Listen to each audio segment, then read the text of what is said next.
Hey besties, the first thing no one tells you as an international student is that the way you were taught to read and write is significantly different than how it is in the UK.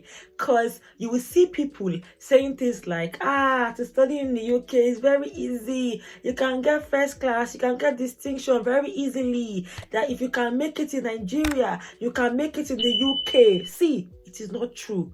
I know a lot of people that we're doing so well in Nigeria academically, but in the UK it's a different story. And that's not because they are not intelligent, because they really are, but because the academic standard is not the same thing. The way your lecturers expect you to actually write is not the same thing.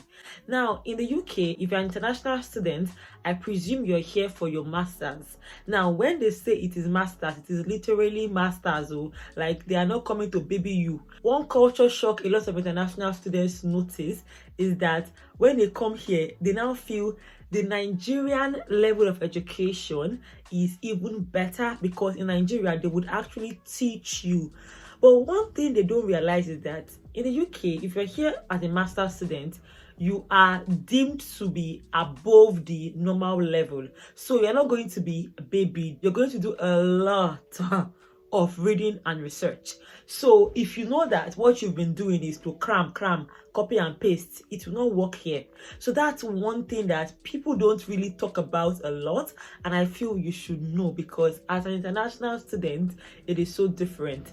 I've made a video that I will link towards the end of this video where I talked about what plagiarism is about, because even me, I experienced a lot of academic culture shock when I realized that plagiarism is very deep. You can even plagiarize yourself.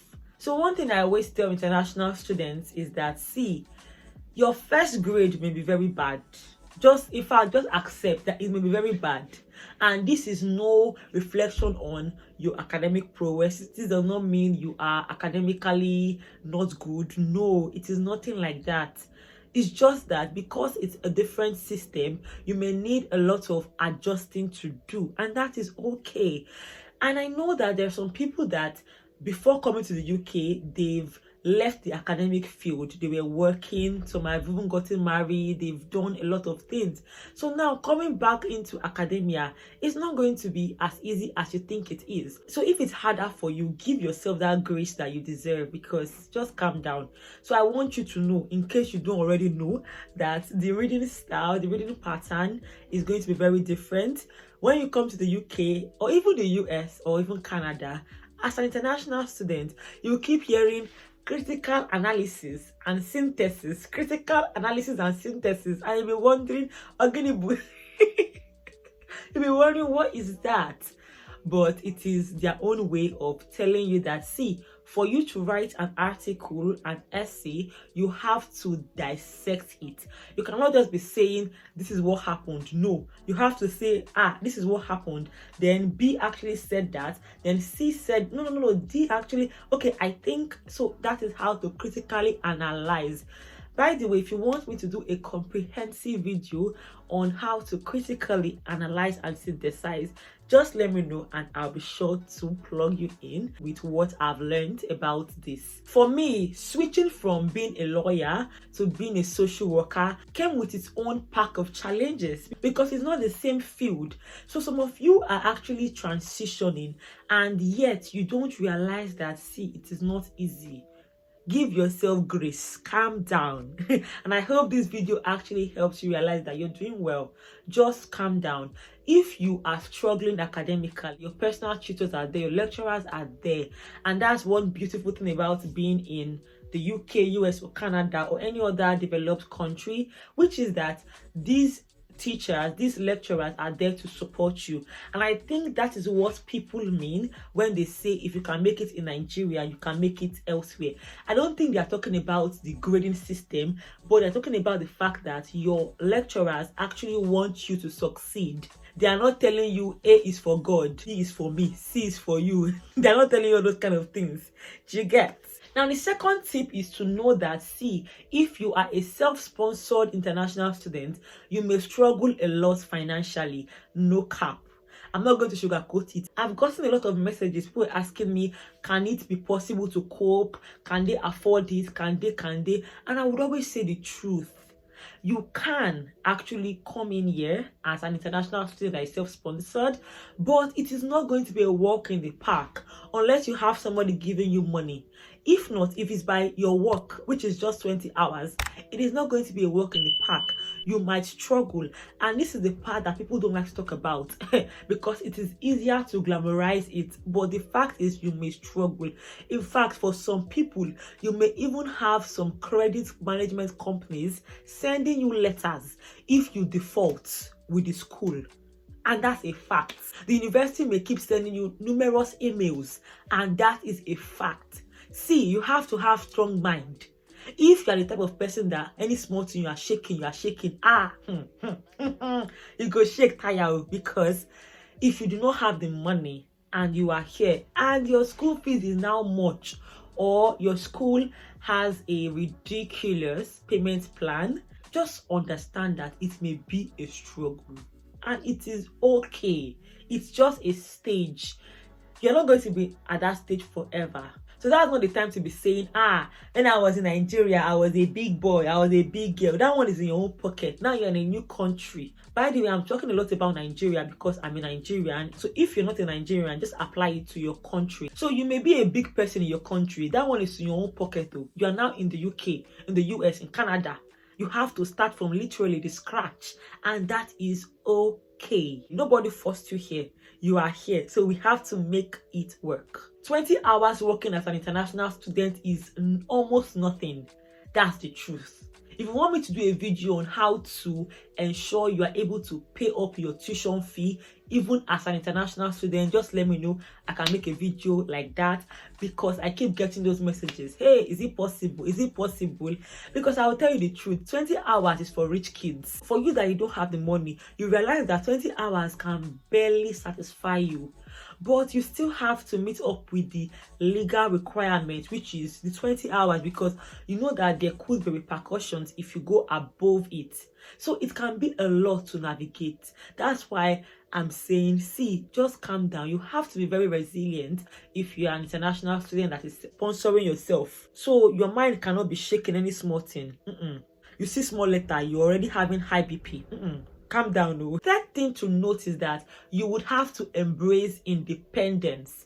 If you're the kind of person that you are so dependent on people, you are so codependent, because it is going to require, you will learn a lot of skills as an international student. And if you're self-sponsoring, you would even learn more skills, because you know that you cannot afford to waste any money. If you don't have skills, the UK will teach you skills. Like now, me, I'm currently a hairstylist. I was already a fashion tutor and seamstress, so that one's already in the bag. You become everything. You see that big man life or big woman life that you're in Nigeria and you have chef, or you can tell one boy to come and clean your room, or come and do this, come and do that. It's not going to work unless you have the money, which if you are self-sponsoring and you're an international student, it is limited. You have to embrace it. And this is why some marriages actually face some issues when they come to the UK, because especially in places where one person has the responsibility to do something and there is no like sharing of maybe roles, you realize that it cannot happen that wife will go to work, husband will go to work, then it will now be, it will be a lot.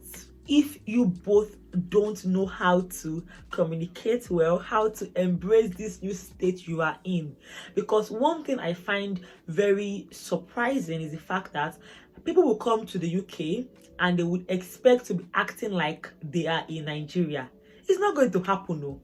It will not happen. So just wake up. Or what do you think? If you don't agree with what I'm saying, just let me know in the comment section. And if you understand what I'm saying, let me also know in the comment section. And the fourth tip is you would have to be intentional about making friends and building relationships. See, when you come to the UK, by the way, this applies to other countries, You would think that if maybe your friend, your sister is in that same country, you guys would easily link up, but that's not how it works.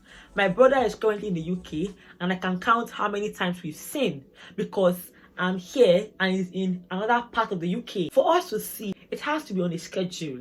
It's not something that will be so impulsive, and that is it. Everyone is busy here. Time is money.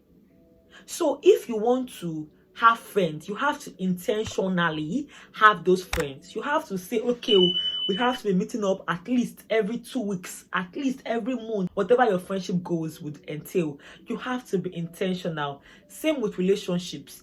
If you are dating someone here and you're not intentional, it won't work. Once you don't have that intentionality, you will just be going for shifts. And again, if you are studying, work, shift, work, shift, work, shift. And that's why people will say there is no love in the UK. It's a lie. It's a lie. It's because how can there be love in the UK when you are going from work to work to work? How? You don't go out from school to work to school to work. And I know this because I have lived that life. But when you calm down and okay, you go to work one day, you relax, you go out, you go on a date, you do this. I've also lived that life, so I know what I'm talking about. There is love in the UK. Now you know they go out. But when you don't even have money and you are self-sponsoring, I understand why you may need to prioritize making money. It just depends on where your mind is at. Some people don't mind though. Whether they have money or they don't have money, they will still go and enjoy, they go and meet people.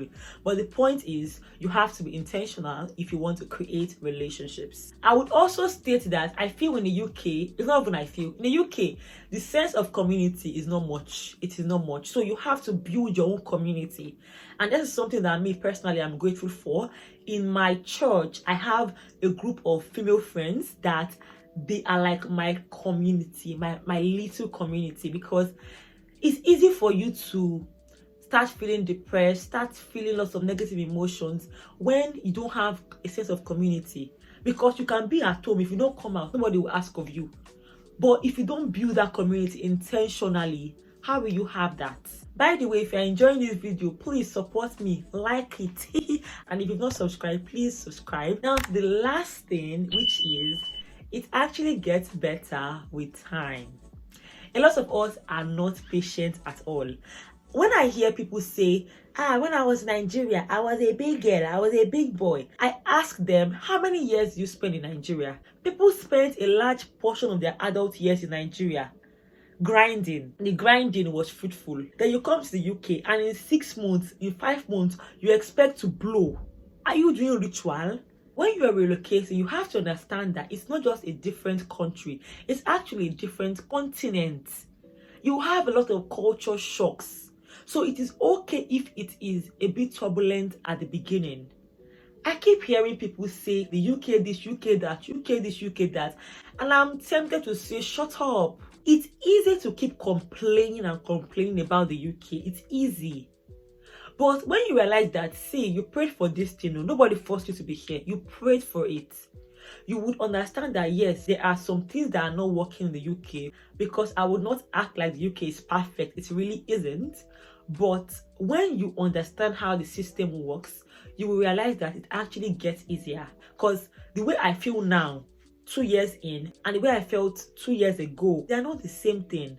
Now I understand what to do. I understand, for instance, that during winter I need to take more of my vitamin D because chances of feeling depressed are higher. I understand some more things, and I will still keep understanding the more I'm here. So that's it about this video, besties. Let me know the point that resonated within you, and I've linked up a video where I talked exclusively about plagiarism as an international student. So if you are one, you would greatly benefit from it. If you're not one, share this video to someone that will benefit. And until I see you next time, stay blessed, remain happy, and I like this my ending. Bye.